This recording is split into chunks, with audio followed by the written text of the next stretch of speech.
तराई मधेसको मात्र होइन, राष्ट्रकै पर्वको रूपमा छठको आज पहिलो दिन साँझ सूर्यलाई अर्घ दिएर सम्पन्न भएको छ। तराई मधेसमा यो पर्वलाई धुमधामका साथ मनाउने नै गरिन्छ। तर पछिल्लो समय हिमाल, पहाड, तराई सबैतिर यो पर्व हर्ष उल्लासको साथ मनाइन्छ। काठमाडौँमा तराई मधेस जस्तै जतिकै जताततै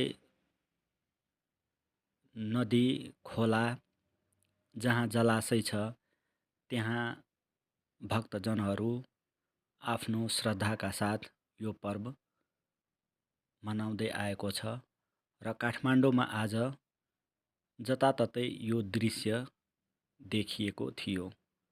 काठमाडौँ, ललितपुर र भक्तपुरका विभिन्न ठाउँमा यो पर्व हर्षोल्लासका साथ मनाइएको छ। काठमाडौँको थपाथली, त्रिपुरेश्वर, दोभान, गैरीगाउँ, गैरीधारा, बल्खु, कलङ्की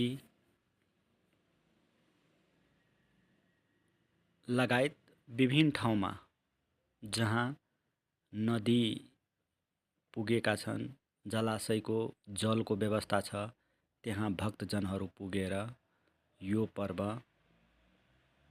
मनाएका छन्।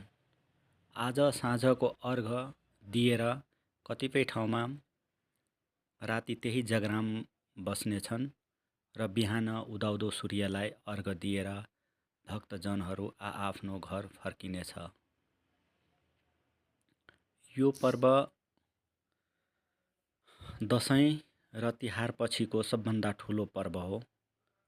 यसको तयारी 1 महिनादेखि भक्तजनहरूले गर्दै आइरहेका हुन्छ। 1 महिनादेखिको तयारी पछि यो पर्व मनाउने गरेको हो। यसो हेर्दाखेरि दसैँ र तिहार भन्दा पनि यो ठुलो पर्व हो जस्तो लाग्छ। यसको तयारी हेर्दाखेरि, यसको महिमा हेर्दाखेरि, यसको लगानी हेर्दाखेरि दसैँ र तिहार भन्दा पनि ठुलो पर्व जस्तो लाग्छ।